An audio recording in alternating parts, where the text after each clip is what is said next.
One moment you're making dinner plans with your husband, and the next you're identifying his body at the city morgue. That's how quickly everything unraveled for me. Ethan was supposed to be home by 8. He texted me at 6:03. Leaving the hospital now. Want Thai or Mexican? I never replied. I was busy grading papers, thinking we had all the time in the world to argue about takeout later. But the call came at 7:17. A number I didn't recognize. I almost didn't answer. When I did, I barely registered the words. Accident? Multiple vehicles? I'm sorry, we did everything we could. I remember dropping the phone. I don't remember falling to the floor, but I remember the cold of the tile on my cheek. Everything after that became a slow-motion blur. The hospital, the waiting room, the white walls that smelled like bleach and despair. They wouldn't let me see him. Said the impact had been too severe, that it was better to remember him as he was. I begged. They refused. The funeral was closed casket. Ethan Walters, 49, anesthesiologist, beloved husband, died instantly on a rainy freeway in Denver. No children, survived by his wife and no one else. At least, that's what the obituary said. For the first few weeks, I moved like a ghost. I couldn't sleep, couldn't eat. My classroom sat empty while substitute teachers took over. The woman in the mirror looked older, thinner, like she had lost a decade in a week. The grief group met on Tuesdays in a church basement with flickering fluorescent lights and the smell of stale coffee. But it became my only place to breathe. I still wake up expecting him to be in the shower. I said one evening, my voice cracking, and then I remember, and it feels like drowning. You're not alone, whispered Joan, a widowed librarian who lost her partner to cancer. She reached out and squeezed my hand. That human touch felt like the only thing tethering me to the earth. Ethan and I had no children. We'd tried. Years of fertility treatments, hormone shots, tears behind closed doors. I thought it was my fault. That something in me was broken. But Ethan never blamed me. He held me each night and said, "It's you and me. That's enough." Now it was just me. Oddly, the people who showed up the most weren't my friends or neighbors. It was my parents. For years, we'd had a distant relationship. Cordial, but cold. My younger sister Grace had always been the golden child, spirited, glamorous, unpredictable. They adored her. I was the dependable one. The boring one. The one who never needed help. But after Ethan's death, my parents became attentive. My father called weekly. My mother brought over lasagna I didn't eat. They sat with me in silence and didn't ask too many questions. And when they quietly asked if I could help with their mortgage, just a little something until we're back on our feet, I said yes. $1,500 a month. Automatically transferred. No questions asked. It felt good to give. To be useful. To mean something to someone. Even if it was just through money. Tuesday night dinners at their house became routine. My mother's roast chicken. My father's cheap red wine. They asked about my job. Listened when I spoke. For the first time in years, I felt like maybe, just maybe, I wasn't invisible. I started to believe that loss could mend what time had frayed. That maybe Ethan's death had brought me closer to the only family I had left. And then Grace returned, 7 months pregnant, glowing, unapologetic, and dragging a storm behind her smile. She showed up at dinner one Tuesday evening without warning. I had just finished setting the table when I heard her laughter float in from the porch, light. Musical. The same laugh that used to get her out of trouble when we were kids.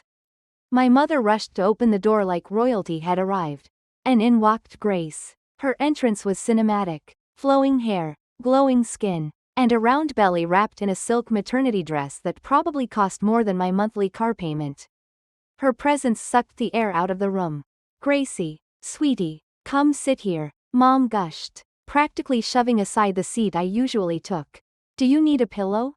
Something for your feet? Anna, move down, would you?" And just like that, I was 12 again, the older sister, second best, watching from the edges as Grace commanded the spotlight. My heart sank in that old familiar way, an ache I thought I'd buried years ago. She rubbed her belly like it was a trophy and gave me a tight-lipped smile. "Hey, Anna," I managed a nod. "Grace, didn't know you were back in town." She shrugged. I figured it was time. Baby's due in a couple months. So, family feels important. Family. The word landed strangely. She hadn't been at Christmas in 3 years. Missed our dad's birthday twice. Hadn't returned my texts since Ethan's funeral. But now, here she was, smiling like nothing had ever happened. Dinner felt like theater. Mom beamed. Dad asked 100 questions about the baby. I sat silently, pushing peas around my plate. Forgotten. So, who's the father? I asked, trying to join the conversation. Keep it light. Grace's smile flickered. That's private, she said flatly. Not something I need to explain. Mom jumped in before I could respond. Karen, don't pry. Grace doesn't owe anyone details. It wasn't prying when they bombarded me with questions during my IVF treatments.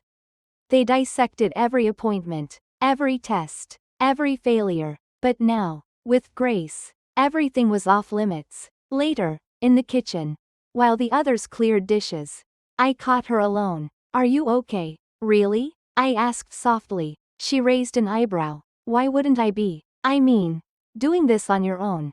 It's a lot. Her lips curled into that smirk I knew too well. Don't worry about me. This baby's going to have everything it needs. Something in her tone prickled my skin. Arrogant. Dismissive. Like she knew something I didn't. You sure the father's not going to be involved? She turned her back and began rinsing a plate. Like I said, I've got it handled. That night, I couldn't sleep. Something about the way she spoke, the way our parents orbited her like the sun, left a bitter taste in my mouth. A few days later, I stopped by my parents' house to drop off groceries. Grace was already there, feet propped on the coffee table, flipping through a baby name book. Thinking of something classic, she said without looking up. Like James. I froze. James? She grinned. I always liked that name. My stomach tightened. James was Ethan's middle name. You do remember that was Ethan's? Relax, she said, cutting me off. It's just a name. But the way she said it, the glint in her eye, it didn't feel innocent. She was playing a game. I just didn't know the rules yet. That weekend, I got the invitation. A baby shower. At our parents' house. Grace's name written in loopy gold letters on a pastel pink and blue card. I stood at my kitchen counter holding it in my hands for a long time. She hadn't invited me to her wedding. Didn't call when I had surgery last year. Barely acknowledged me at Ethan's funeral. So why now? I should have listened to my instincts. But I didn't. Instead, I bought a beautiful hand-woven baby blanket.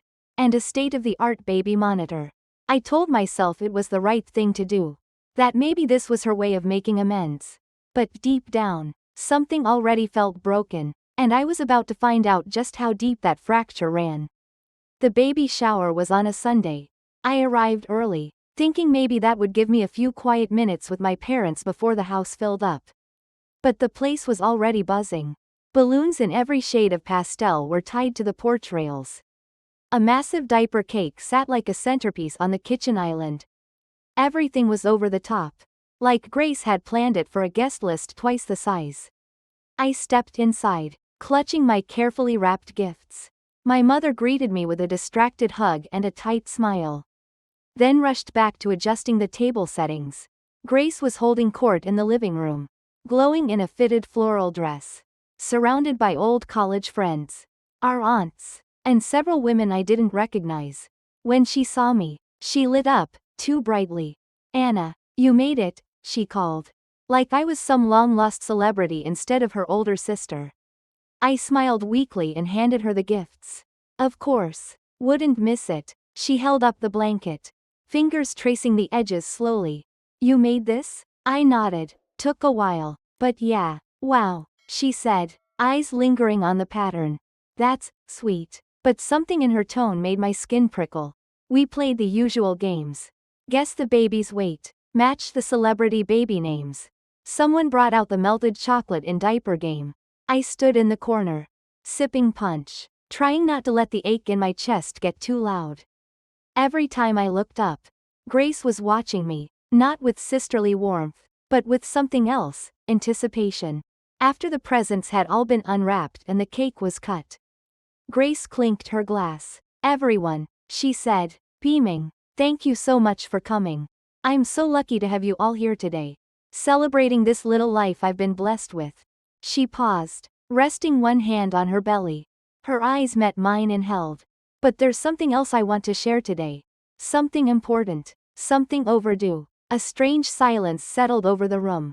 Laughter faded. Conversations died mid-sentence. I think it's time everyone knew who the father of my baby is, she said. My heart started to pound. No, she wouldn't. She did. It's Ethan Walters, she said. My sister Anna's late husband.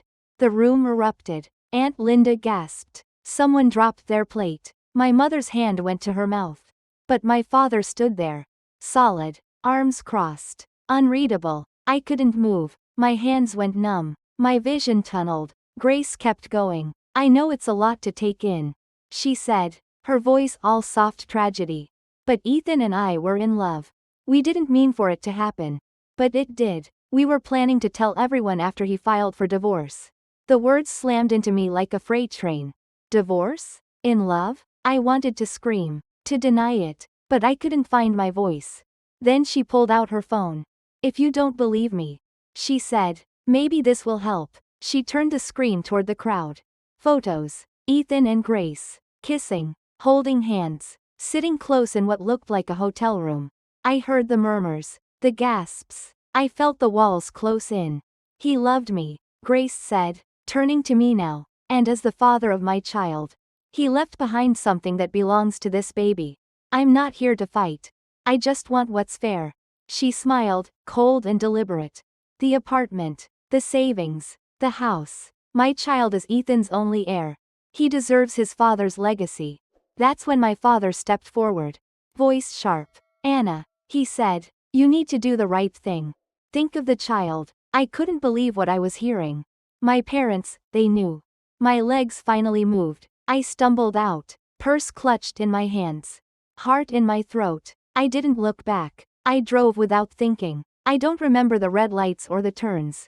Just the sound of my pulse and the image of those photos burning into my brain. Ethan, and Grace, my sister, and all of them, had known. Everything I had believed in, my marriage, my family, my place in the world, crumbled in a single afternoon. And that was just the beginning. I didn't answer their calls that night. Not my mother's tearful voicemails. Not my father's stern messages demanding I handle this like an adult.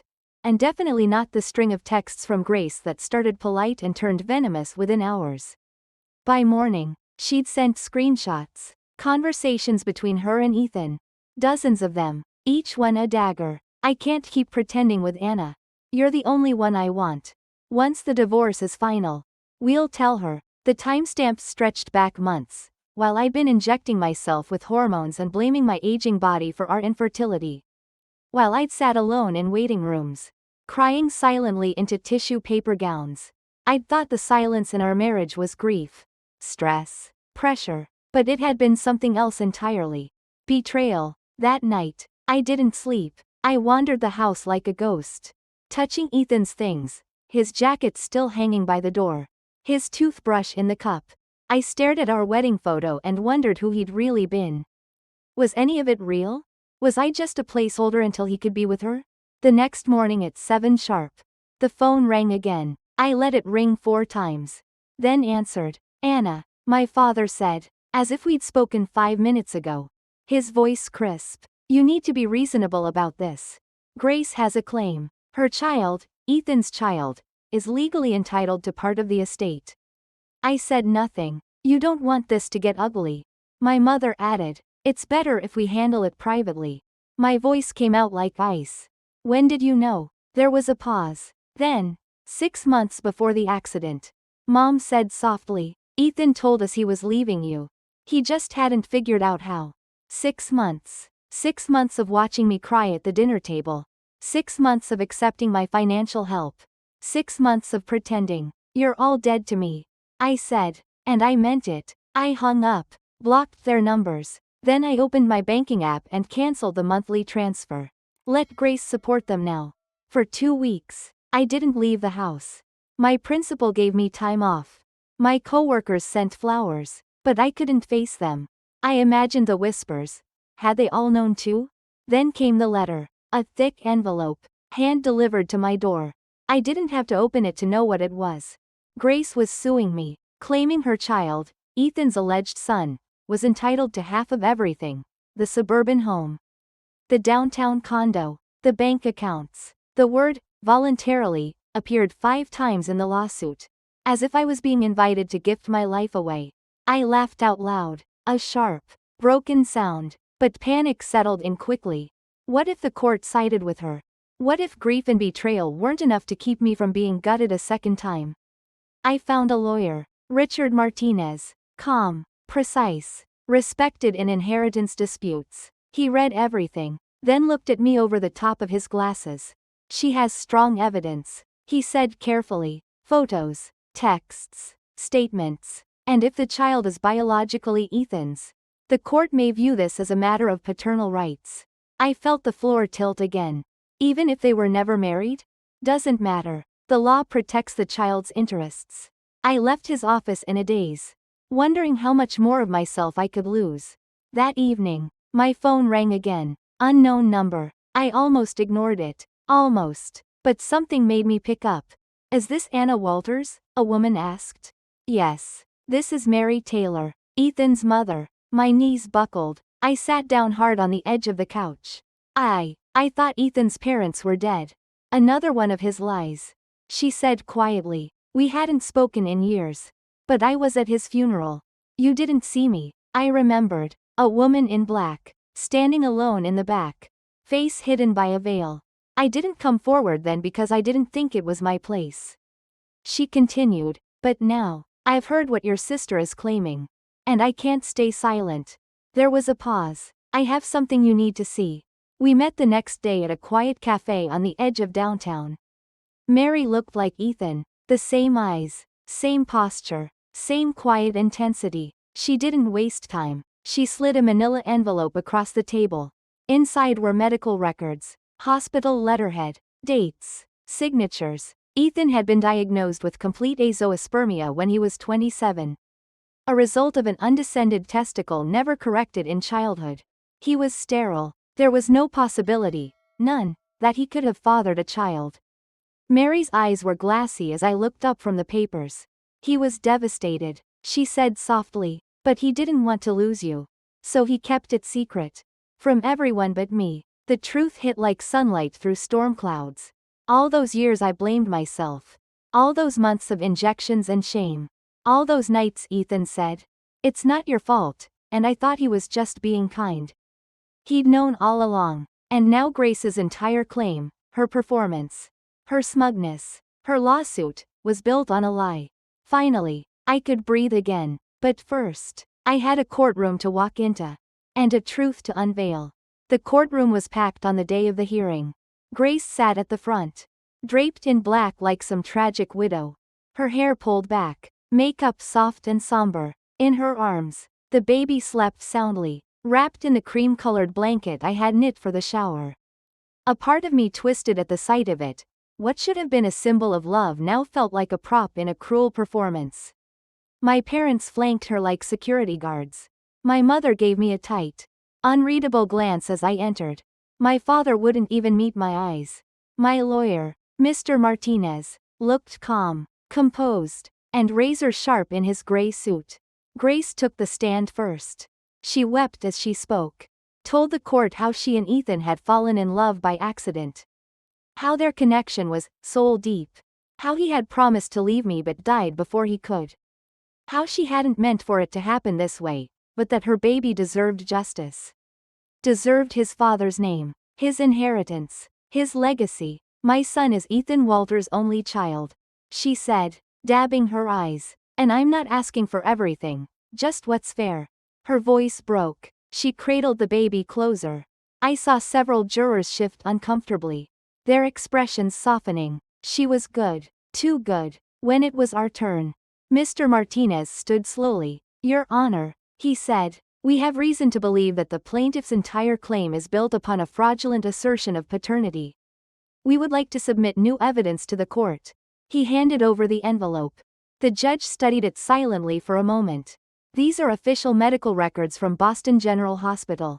Mr. Martinez continued. They indicate that Ethan Walters was medically diagnosed as sterile more than 2 decades ago. Permanently infertile. He was physically incapable of fathering a child. The courtroom stirred. Grace's lawyer shot to his feet. Objection. These documents could be fabricated. There's no proof of authenticity. Actually, Mr. Martinez said, we do have proof. We also have a living witness. I'd like to introduce Mary Taylor, Mr. Walters' biological mother. Gasps filled the room as Mary stood from the gallery. Calm and steady, even from across the aisle. I saw Grace's face go pale. Mary stepped forward. I'm willing to submit to a DNA test, she said clearly, to determine whether this child is my grandson. The judge nodded once. DNA testing is ordered. This hearing is adjourned until the results are available. Grace looked like someone had pulled the floor out from under her. Her mouth opened, then closed. Her hands trembled around the baby. Her eyes, once smug and calculating, now darted in panic. 2 weeks later, we reconvened. The judge opened the results in silence. The room was so quiet. I could hear the soft tick of the clock above the bench. The court has received the results of the DNA test, she announced. They conclusively show that there is no genetic relationship between the minor child and Mary Taylor. A long breath escaped my chest. It was the first full breath I'd taken in months. Therefore, the judge continued, we conclude that Ethan Walters was not the biological father of this child. A loud gasp echoed behind me. Grace covered her mouth, tears spilling down her cheeks. But this time, they didn't move anyone. The judge's voice hardened. Ms. Grace Taylor, would you care to explain why you knowingly filed a fraudulent claim? Grace stammered. I was seeing someone else. A few people. I didn't know for sure. But Ethan had money and she broke off. Trembling. I just wanted security. For my baby. The judge's glare didn't soften. You manipulated your family, your late sister's husband's memory, and the court system. You used your own child in a scheme to acquire wealth. This court finds in favor of the defendant, Anna Walters. All claims to the Walters estate are dismissed with prejudice. She looked at Grace one last time. You're fortunate the defendant hasn't pressed criminal charges. You may leave. Outside the courtroom, my parents approached me. My mother's eyes were red, her mouth trembling. Anna, please. We didn't know it would go this far. We're so sorry. I said nothing. My father stepped forward. We've been struggling since you stopped the payments. We thought Grace's baby was Ethan's, we truly did. I held up a hand. Don't. Just don't. I pulled out my phone and, without a word, blocked both of them, right there on the courthouse steps. Mary was waiting by my car. She didn't say anything, just opened her arms. I walked into them and let myself be held. I don't know who I am anymore. I whispered. You're someone who survived, she said. That counts for everything. A week later, I gave her the keys to the downtown apartment. She tried to refuse, but I insisted. You gave me back my life. I told her, let me give you something, too. She cried when she stepped inside. This is the first place I've lived in that feels like home, she said. That was 3 months ago. Grace hasn't reached out directly, but she sent a letter through a cousin. Said she was sorry, said she needed help, said her baby was sick. I didn't open it. Instead, I focus on what I do have. Weekly dinners with Mary, long walks, a return to the classroom, a new hiking group that meets every Saturday morning. Yesterday, I finally packed up Ethan's things. Mary helped me sort through them. We kept a few things, donated the rest. I used to believe I couldn't survive without him. I told her, but you did, she said. I looked at her and smiled. I did, and somehow, that's enough. This story reminds us that sometimes, the deepest betrayal comes not from strangers, but from those we call family, and that healing begins the moment we choose truth over silence. If this story moved you, share your thoughts in the comments. Type 2 if you liked the story, or 7 if it didn't quite resonate with you. Don't forget to like this video and subscribe to Reddit Story for more powerful stories about justice, resilience, and the strength to start over.